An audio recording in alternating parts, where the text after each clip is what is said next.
नमस्कार। आज हम यमों की सिद्धि के फल की चर्चा करेंगे। पतंजलि योग सूत्र में महर्षि पतंजलि ने जो अष्टांग योग का वर्णन किया है, जिनके प्रथम और द्वितीय अंग यम और नियम की चर्चा हम कर चुके हैं, आज हम उन्हीं 5 यमों की सिद्धि के फल के बारे में चर्चा करेंगे। एक एक यम की सिद्धि का, उसके अनुसरण करने का, उसके पालन करने का, उसको आत्मसात करने का, उसको अपने जीवन में प्रतिष्ठित करने का क्या फल है, उसके बारे में चर्चा करेंगे। महर्षि पतंजलि ने साधन पाद के सूत्र 35 से लेकर 39 तक इन यमों की सिद्धि के फल बताए हैं। जब योग साधना के मार्ग में समर्पण के साथ, श्रद्धा के साथ इन यम नियमों का पालन करते हुए हम आगे बढ़ते हैं, तो अनायास ही ये सिद्धियां या शक्तियां हमें प्राप्त होने लगती हैं, साधक को प्राप्त होने लगती हैं। लेकिन ये सिद्धियां या शक्तियां इस चीज़ का प्रमाण है, इस बात का प्रमाण है कि हमारी साधना ठीक प्रकार से या उचित प्रकार से चल रही है। इन सिद्धियों या शक्तियों का प्रयोग स्वार्थवश या किसी के अहित के लिए या आडंबर के लिए, दिखावे के लिए इनका प्रयोग नहीं करना चाहिए। अन्यथा ये सिद्धियां, ये शक्तियां उस साधक के लिए, उसकी साधना के लिए बाधक बन जाती हैं, साधना के मार्ग में ये बाधा उत्पन्न करती हैं। इसलिए श्रद्धा के साथ में इन साधनों का प्रयोग करते हुए अपनी साधना के मार्ग में आगे बढ़ना है। इन सिद्धियों का मिसयूज नहीं करना है, इनका गलत उपयोग नहीं करना है। तो महर्षि पतंजलि ने सूत्र 35 में पहले यम का फल बताते हुए कहते हैं कि अहिंसा प्रतिष्ठायाम तत्सन्निधो वैर त्याग। पहला यम जो है वो अहिंसा बताया है।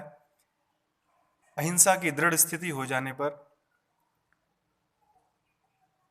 उस साधक में, जब अहिंसा का भाव प्रतिष्ठित हो जाता है, तो उस साधक में वैर भाव, यानी उस साधक के समक्ष, उस साधक के आसपास सभी वैर भाव रखने वाले जो प्राणी हैं, वो अपना वैर भाव त्याग करके मैत्री भाव के साथ में रहते हैं। जब साधक अहिंसा के व्रत को आत्मसात कर लेता है, उसमें अहिंसा का व्रत, अहिंसा के भाव प्रतिष्ठित हो जाते हैं, तो उसके भीतर से एक अहिंसा में ओरा का निर्माण होता है। उसके भीतर से एक अहिंसा में वाइब्रेशन, एक अहिंसा में तरंगें उसके भीतर से प्रस्फुटित होती हैं, जिससे उसके आसपास का सारा वातावरण अहिंसामय हो जाता है।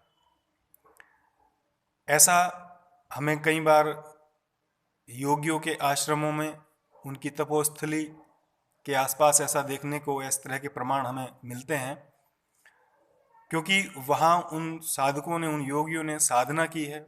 उनकी साधना के करने से वहाँ का वातावरण अहिंसामय हो जाता है।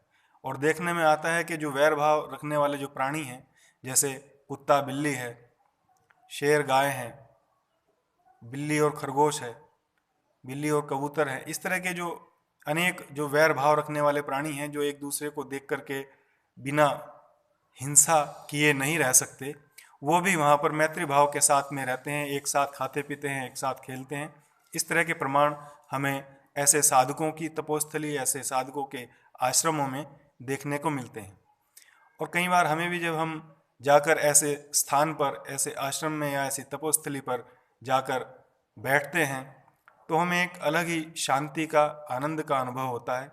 हमारे जो मन की अशांति है, हमारे जो मन के विकार हैं, वो शांत हो करके हमें वहाँ पूर्ण रूप से एक विशेष शांति और विशेष आनंद का अनुभव होता है, जो उन साधकों की साधना के द्वारा ही हो पाता है। क्योंकि उन साधकों की या उन योगियों की साधना से उस आश्रम का परिवेश अहिंसामय हो जाता है, उस स्थान का परिवेश अहिंसामय हो जाता है। तो इस प्रकार महर्षि पतंजलि ने प्रथम यम की सिद्धि का फल जो है अहिंसा भाव के प्रतिष्ठित होने पर वैर भाव के समाप्त होना बताया है। अहिंसा प्रतिष्ठायाम तत्सन्निधो वैर त्याग, यानी उसके समक्ष सभी प्राणी जो है वैर भाव त्याग कर रहते हैं, चाहे वो विपरीत भाव रखने वाले हों, चाहे वो आपस में वैर भाव रखने वाले हों, वो सभी प्राणी ऐसे साधक, ऐसे योगी के समक्ष अपना वैर भाव त्याग कर प्रेम के साथ में, मैत्री भाव के साथ में रहते हैं। अगला यम महर्षि पतंजलि सत्य बताते हैं, और सत्य की सिद्धि के फल के रूप में सूत्र 36 में महर्षि पतंजलि बताते हैं कि सत्य प्रतिष्ठाया क्रिया फलाश्रयत्वम, यानी सत्य का भाव उस योगी के, उस साधक के चित्त में प्रतिष्ठित हो जाने पर उसकी वाणी सिद्ध हो जाती है। क्रिया फला आश्रयत्वम, यानी उसको करना नहीं पड़ता, जो वो बोलता है वो पूर्ण हो जाता है, उसके शब्द पूर्ण होते हैं, उसके शब्दों में इतनी शक्ति आ जाती है, उसकी वाणी में इतनी शक्ति आ जाती है कि वो जो बोलता है उसकी वाणी से जो शब्द निकलते हैं वो पूर्ण हो जाते हैं, वो सत्य हो जाते हैं। वह जो कहता है वो पूर्ण रूप से सत्य हो जाता है, इसमें संदेह नहीं है। महर्षि व्यास जी कहते हैं कि उसकी वाणी अमोघ हो जाती है। अमोघ मतलब उसकी वाणी सिद्ध हो जाती है, उसकी वाणी पर सरस्वती का वास होने लगता है, क्योंकि कहा भी गया है कि सत्यमेव जयते, जहाँ सत्य होता है वहीं विजय होती है, जहाँ सत्य होता है वहीं परमात्मा होता है, वहीं ब्रह्म होता है, वहीं ब्रह्म का निवास होता है। सत्यम आयतनम ब्रह्म, अर्थात जहाँ सत्य है वहीं ब्रह्म का निवास है। तो जब उसकी वाणी से केवल सत्य ही वचन निकलते हैं, उसकी वाणी से केवल सत्य का ही पालन होता है, तो उसकी वाणी पर परमात्मा का, ब्रह्म का निवास हो जाता है, सरस्वती उस पर वास करने लगती है। तो उसकी वाणी से जो शब्द निकलते हैं वो पूर्ण होते हैं, उसकी वाणी सिद्ध हो जाती है, उसको वाक सिद्धि कहते हैं, यानी उसकी वाणी सिद्ध हो जाती है, उसके शब्द कभी असत्य नहीं होते, उसकी वाणी कभी असत्य नहीं होती, जो उसके मुंह से शब्द निकलते हैं वो पूर्ण रूप से सत्य हो जाते हैं, वो जो कहता है वो सत्य हो जाता है। तो सत्य में अपने आप में बहुत शक्ति है, तो सत्य का पालन हमें सभी को करना चाहिए। सत्य का आचरण करने से समाज में भी प्रतिष्ठा होती है और आध्यात्म में भी उन्नति होती है।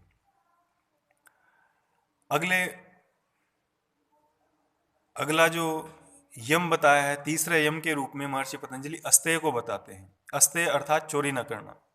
सूत्र 37 में अस्तेय का फल बताते हुए महर्षि पतंजलि कहते हैं कि अस्तेय प्रतिष्ठायाम सर्वरत्नोपस्थानम, यानी अस्तेय का भाव, चोरी न करने का भाव उस योगी में दृढ़ हो जाने पर उस साधक, उस योगी के समक्ष सभी प्रकार की बहुमूल्य वस्तुएं उसके सम्मुख उपस्थित हो जाती हैं।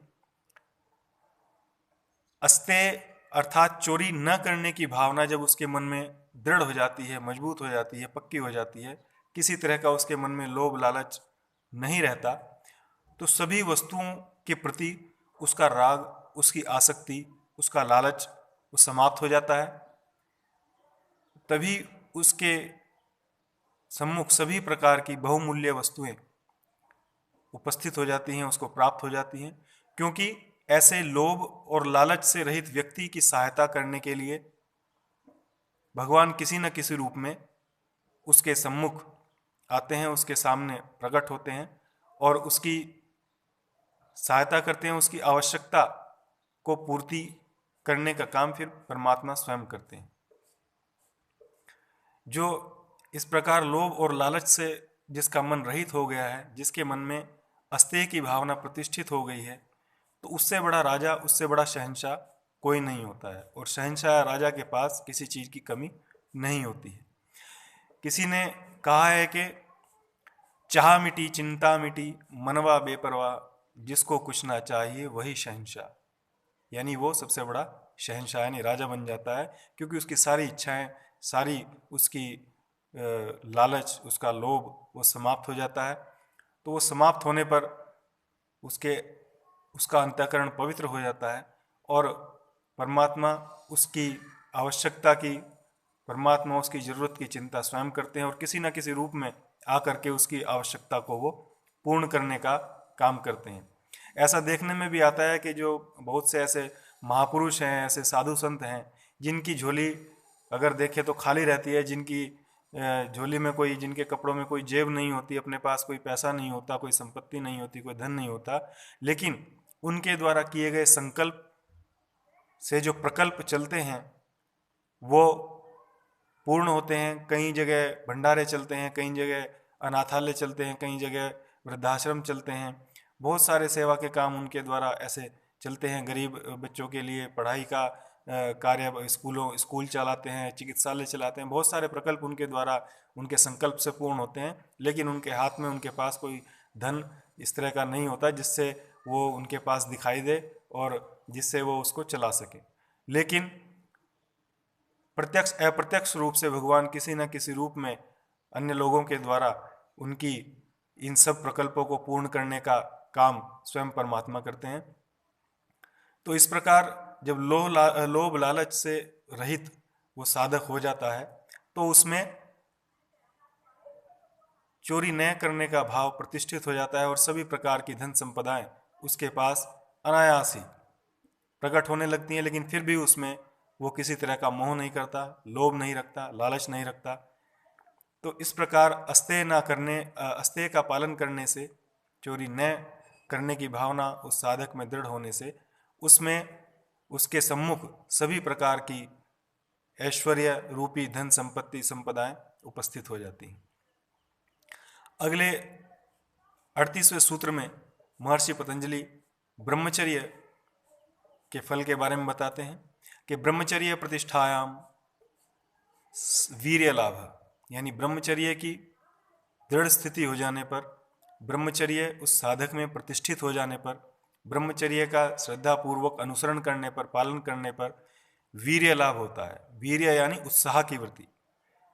जो ब्रह्मचर्य का पालन करता है उसका उत्साह, उसका जोश हमेशा उच्च होता है, उसका मनोबल हमेशा उच्च रहता है।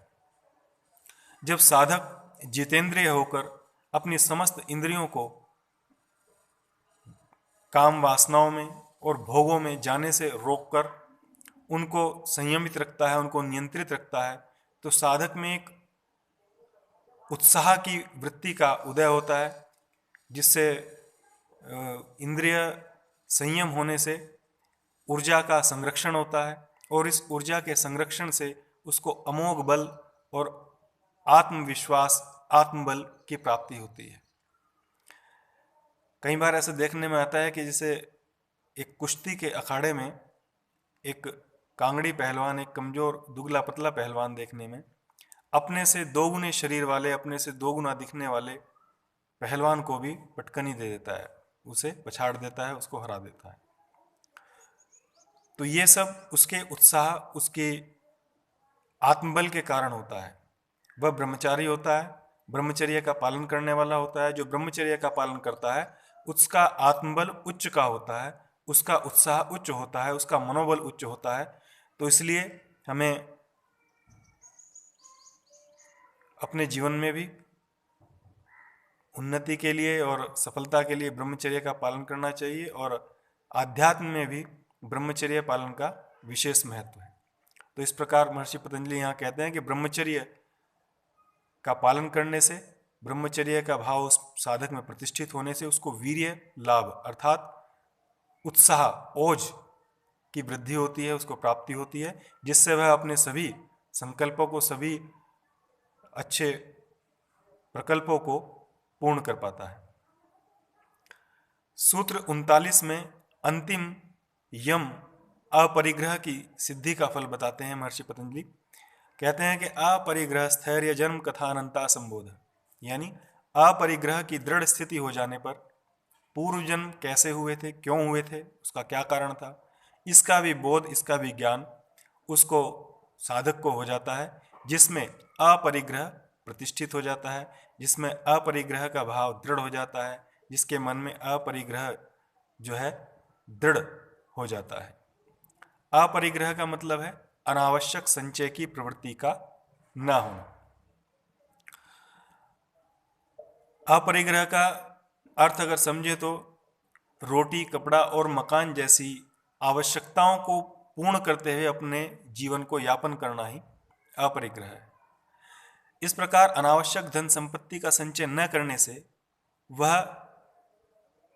उसकी देखभाल, उसकी चिंता करने से मुक्त हो जाता है, उसका मन शांत हो जाता है, अंतर्मुखी होने लगता है, क्योंकि इन सब से उसका चित्त बहिर्मुखी रहता है, बाह्य विषयों में लगा रहता है।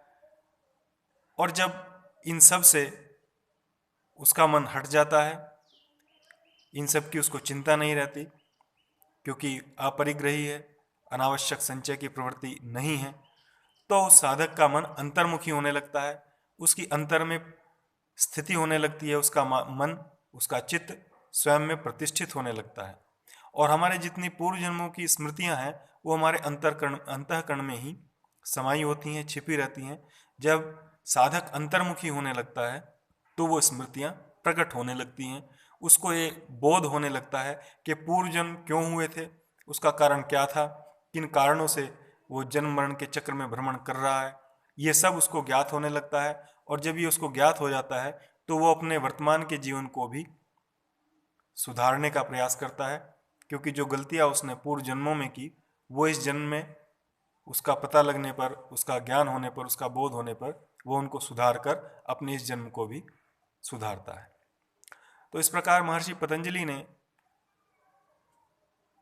पातंजलि योग सूत्र के साधन पाद में सूत्र 35 से 39 तक इन यमों की, पांचों यमों की सिद्धि के फल बताए हैं। ये सिद्धियां, ये जो यमों के फल बताए हैं, ये इस चीज़ का प्रमाण है, ये इस बात का प्रमाण है कि हमारी साधना उचित प्रकार से चल रही है, सही दिशा में चल रही है। लेकिन इन सिद्धियों का, इन शक्तियों का, इन यमों के फलों का स्वार्थवश या किसी के अहित के लिए या आडंबर के लिए, दिखावे के लिए इनका प्रयोग नहीं करना चाहिए, नहीं तो ये सिद्धियां या शक्तियां साधक के लिए बाधक बन जाती हैं, योग साधना में बाधक कही जाती हैं ऐसी स्थिति में। आशा है आज का ये व्याख्यान जो पांचों यमों की सिद्धि के फल के ऊपर था, ये आपके लिए लाभदायक होगा। इन्हीं मंगल कामना के साथ नमस्कार, धन्यवाद।